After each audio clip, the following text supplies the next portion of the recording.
everybody, and welcome back to my channel. For those of you who are here for the first time, my name is Melissa Reed and I'm a mixed media artist from Pennsylvania. I am jumping right in with a mixed media collage today, and what I had in that cup there is a little bit of Artist's Loft Titanium White, that's the fluid, acrylic, and I mixed a few drops of Golden Brand Quinacridone Nickel Azo Gold. It makes a really pretty cream color, which I wanted as a base. So the reason why I'm starting it this way is I'm planning on using some of Golden's fluid acrylics, and they work really nicely on a wet base, so that's what I'm going to be starting with here. I'm just getting that smoothed down a little bit. I'm not worrying too much about it. I'm going to be adding, like I said, some more paint and a little bit of water and moving things around there so it will smooth out in the end. I'm just taking that large brush I have to kind of just get everything somewhat flattened before I go in with some more of the golden fluids. So there I have the carbon black. I love these golden fluid acrylics. I have links to everything that I'm using in the description if you're interested. These are really great. They make these wonderful patterns and different designs when you mix them with water, which is what I'm doing here. And you can see as soon as it hits the damp paint underneath, and I add a little bit of water there, it starts spreading out and just making these really cool little effects there. Now what I'm going to do is blend this all together. I have a little bit more of that nickel azo gold as well as some titanium white there, all in the golden fluids. And I'm just going to go ahead and tilt this like you would kind of with an acrylic pour, which is not what this is exactly, but I'm mixing it in that manner. I want to get some of these colors blended, but I don't want brush strokes in there. I want them to blend organically and to get these nice like organic shapes that are forming there right on the canvas. I'm adding a little bit at a time and moving the paint around on the surface and then seeing what I'm dealing with there, and then going in and adding more as I see fit. I decided to add a little bit more of the nickel azo gold. I'm going to move it around a little bit, and then I decide to add a little bit more of the white. And I just love watching the way that these work together. They just sort of bleed and blend and form these wonderful, almost fractal looking patterns on there. But I'm really just kind of blending them further by moving them around. I'm using my finger a little bit to help along the edge there. There was a bare spot that I didn't necessarily want there. And I'm just going to let this roll around on the canvas and do what it wants to do naturally. I'm also going to go in here in a moment and alter it just a little bit using a bamboo skewer. You can use anything you have on hand. If you've got a any somewhat pointy thing, even a Bic pen that doesn't have any ink left in it or something like that, just to create different patterns. You can also wait until this dries and go in with any kind of mark making tool such as a pencil or some charcoal, anything just to kind of make a little bit more interesting of a background. So incidentally, that's what I'm doing here. I am just creating a background. I have no plan for this piece. As I've said in all of my other videos, I am an intuitive artist, so I typically don't enter a piece with too much of a plan. I might have an idea such as a color scheme or possibly some sort of an object or something that I know I want to use. I was loosely thinking possibly a piece with some birds or a bird in it because that's kind of my go-to. I love birds and this is the perfect time of the year for it. I know that you won't see this until November 1st, but I am actually recording this on Halloween, so it is sort of like a Halloween image that I do end up doing here, and I think it ended up really cool, and I'm excited to show it to you, so just stick around and you'll see how this all comes together in the end. That's one of my favorite parts about being an intuitive artist, is that I get to see how it turns out in the end too without really knowing ahead of time, so it's a pretty cool experience for me as well. So I sat with this after it dried, and it just kept telling me that it needed some teal, and I didn't know why or what to do with it. So I am mixing a little bit of Winsor & Newton's Winsor Blue with Liquitex turquoise blue there, but I don't want it to be very opaque, and it would be if I left it like that. So I am adding a little bit of my matte gel medium, and I believe that's Artist Loft brand that I have there. It's either Artist Loft or Liquitex. I use both of them interchangeably, and they both work very well. What that does is it makes the paint a little more translucent. You can add as much or as little to it as you want, and I'm also thinning it down with some water because my intention is, as I'm doing here, to apply that using my color shaper, and that even further lets me control the opacity of the paint going down on the canvas. So basically what I'm doing here is glazing the whole thing. I'm putting a teal or turquoise wash over it. It's completely changing all of that warmth to a cooler feeling, but yet you still get little pops of the warmth coming through there, and I really like the way that looks. Some of that paint has puddled up over there on the right-hand side, as you can see, but I decided to leave it because I like the way it looks. I didn't want anything to look too perfect or too planned out. And I like how there are those more intense spots in with all of the translucent color. So I'm just taking my time here and applying the blue just by feel. Like, what do I think looks good right now in this moment? And I kind of sit with it for a little while, add a little bit more, and I'm just applying multiple layers to see what I get. I'm going to go in with a paintbrush here just to add a little more intense color in certain areas, just building up a little more of the actual paint on the surface and just smoothing it out again and just kind of seeing where it lands. I'm not being too particular, like I said. I love this part of the process. It's just kind of, let's see what happens and what can I make out of that. But I'm already really loving how the turquoise is settling into some of the crackling that happened naturally with those golden fluids on top of that wet acrylic paint underneath. They maintained some of the fractal shapes, but they also, because they're of different densities, I got a little bit of crackling there, which I really like the way that looked. And I like how it's absorbing some of that turquoise into it while still allowing you to be able to see the paint underneath. So I'm really happy with how this is turning out so far. Okay, at this point I decided I wanted to do a floral, and you've seen me do these before. So right here I am doing actually an inkjet transfer on my gel plate. And this image I got off of UNSPLASH.com, and there will be a link to that in the description. This is a royalty-free site. You can use any of their images in your work and not worry about copyright issues. With the inkjet transfer, all I did was print that on my printer, laid it down on top of the plate, applied some water, not a ton, just enough to transfer the image. Think like temporary tattoos when you were a kid. It's that same basic concept. I let it dry. I laid down some matte gel medium, excuse me, and then I am pulling that up with a piece of tissue paper, and I got a nice clean transfer there. I'm going to show you how that looks right there. I love this method. I like regular gel plate transfers too, but this one is just so easy and it works really well for me. So now I wanted to do some of my actual flower prints. I'm spreading some Mars Black on my little gel plate there, and I have my artificial flowers that are well loved. I use these a lot. If you've seen any of my other videos, you will recognize these, and I can put a link to some of those at the end of this one for you if you're interested. I use these a lot. You get some really great prints. There I'm just picking up some of the excess paint from around the flowers there, and I'm going in with a wet paper towel and just cleaning up any of the areas that I didn't really want. Now these are not perfect prints here, these ones. You can get a much crisper print from doing the flower prints, but I wasn't really concerned with that because I'm looking for a lot of different values here to put in this piece, so I really like the way some of that darker ink stayed on the plate.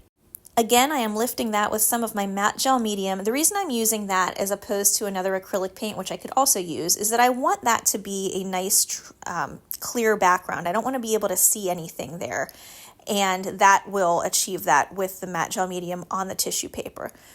So that raven image I also got off of unsplash.com. Again, that link will be in the description for you. I'm applying my water. I like to keep a paper towel on hand to dab the excess. You do not want these to be dripping and soaking wet, just enough to get that ink to lay down on the plate there. And it just gives such a great crisp image. It's another alternative from doing a traditional image transfer.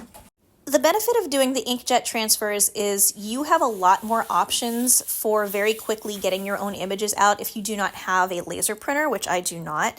The downside is that you're only going to get the color of the ink to transfer. With the laser transfers, of course, you can print them in any color paint, but this you're getting the color of the black ink. But I happen to want that, so it's exactly perfect for this method.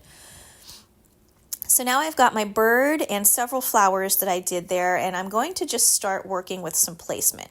I decided in the last minute there that I really want that picture to be, the orientation of the canvas to be flipped around, because I like the way the majority of the paint is when it's sitting up in that top right hand quadrant there. It's not typically how I like things. I usually prefer that weight to be in the bottom left, but I just wanted something a little bit different for this. So here I am just cutting out these images that I have. I'm cutting around the bird. Any excess tissue paper that is left on there is going to melt into the background, which is why I like using the tissue paper for these transfers. And again, I'm going to use that matte gel medium to adhere that down. It's really kind of the adhesive that I like best. You can also use the gloss. There's absolutely nothing wrong with that. I just don't really like I don't like to be nailed down to a glossy finish. I want to make that choice at the end. There's a lot of different finishing products you can use. I usually do choose something glossy, but I want to be able to make that choice at the end of the piece. So you can see there that I've got the bird down, and I'm just using one of my old gift cards to smooth everything over and remove any of the excess medium that's sitting on top there. And now I'm going to work with the flowers.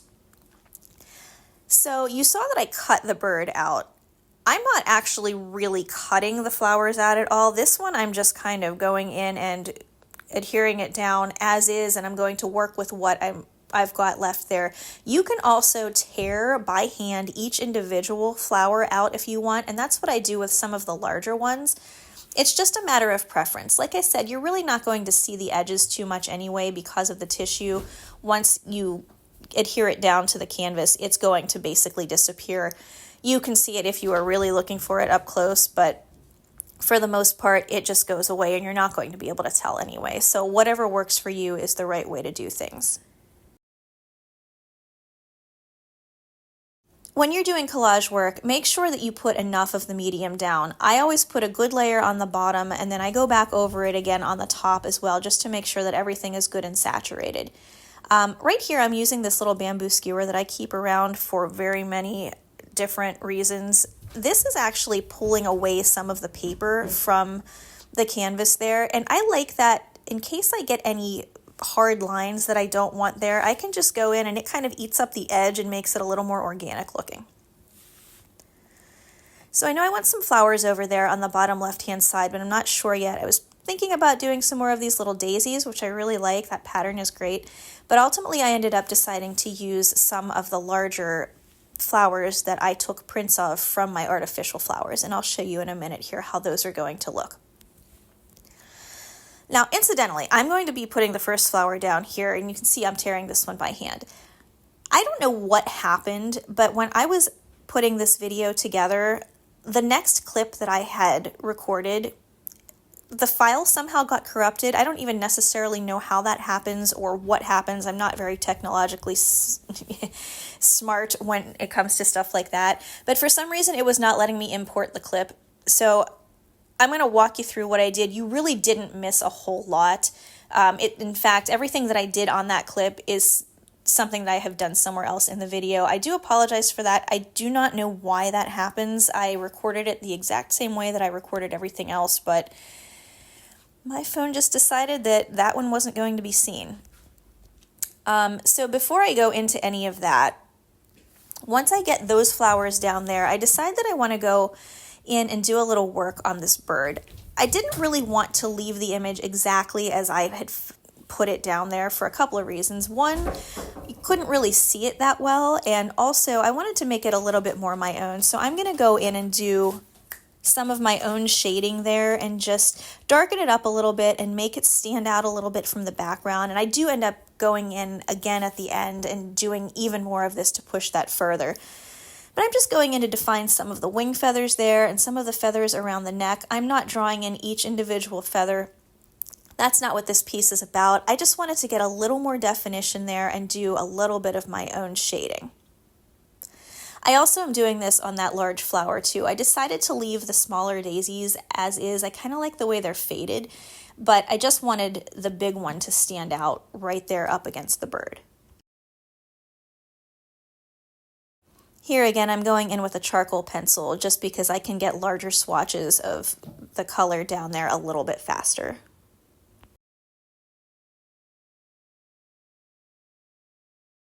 On this channel, I don't do a lot of my own sketching and drawing, very minimal in fact, just for a time sake. I mean, I don't want my videos to be very long because I don't personally love watching super long videos, and to get a realistic drawing, it does take some time.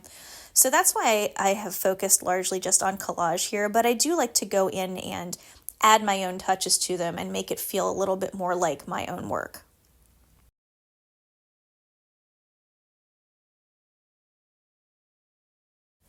Here I'm coming in with a white charcoal pencil and just hitting up some highlights there, a little bit in the eye and on the top of the beak, and I'm hitting the top points of some of the feathers just to add a little bit more dimension. So as I'm working here, I'm thinking about what my next step is going to be, and I decided I wanted to use some copper foil in this piece. So I get out my foil kit and kind of working on some placement there. I haven't glued anything down yet, but I'm going to get out my adhesive now, and I just put a little bit out on a piece of scrap paper to apply it. It doesn't have quite a thin enough tip for me to use it the way that I want to, so I'm going to be using a mix of a brush and actually that bamboo skewer just to lay this down just a little bit. I don't want the whole thing covered up, obviously, because that's not going to be really the effect that I want. Just in certain places, and I do end up going in and doing a little bit more at the end. But when you're using this, you have to let it cure for about 30 minutes. So once I get it on there, that's what I'm going to do. I have it lifted up because you can't really see it unless you hold it sideways and kind of look for the sheen that it gives off. So that's how I tell where it is. Okay, so this is where I lost the footage there. You can see that I put the foil on there, and I also added some more flowers down to the piece. There are some flowers on the bottom left. I added 2 more, and I am here adding another one to the top right. I'm doing that just to get a little bit of balance. So I'm sure you are noticing the same thing that I noticed at this point in the piece, which is the bird is kind of getting lost. He definitely needs to have a little more shading and darkness, and I'm going to end up going in and doing that. I also put a few more dots of the foil adhesive on there to mimic, I don't want to say stars exactly. I thought about doing some white dots on there, some flicks of white paint, but then I thought it would be probably better if I used the copper foil, since I already used that in the piece prior. And I think it made a little more sense because it was in multiple places and not just right there beside the bird. The reason why I wanted it beside the bird was to help the bird stand out a little bit, plus the copper and the teal work really well together, and it just kept telling me that I needed to put some in there. So I am here now shading the bird a little bit more and just making it a little bit darker. I don't want it to be so much of a focal point that it is just a stark black blob in the middle of the page, but I did feel like it needed to stand out just a little bit more. So I'm going in with my charcoal pencil and doing a little more shading there, and shading around the flowers on the bird so that it does look like he's receding into the background a little bit. And I think that really kind of helped out with what was missing from the piece. And that was basically the final thing that I wanted to do. I am going to darken around the edges with a little bit of very black charcoal and blend that in, and that is basically the whole entire piece there. I will get that sprayed and then I'll be back to show you the finished project. But while I'm working on this, I do just want to say thank you all so much for all your support. Thank you for everybody that's subscribed. You might want to go ahead and click the bell notification. YouTube is doing this thing where it doesn't really push the videos out sometimes. I've heard a lot of creators saying this, so if you click that bell notification, you will know every time I put out a new video, which is every Friday morning at 10 a.m. Eastern Time. I also put a short video out usually on Tuesday mornings as well. But just go ahead and click that notification and give me a thumbs up and a subscribe. It really helps my channel out. But anyway, here's the finished piece, and I'm super happy with the way it looks. I hope you all had a great time with me while I made this, and I hope you try some of these techniques out with your own work. If you do, let me know how they work out. You know, leave me a comment, let me know what's going on with your work. If you want to just say hi, that's great too. And I thank you all very much, and I will look forward to seeing you next week. Take care.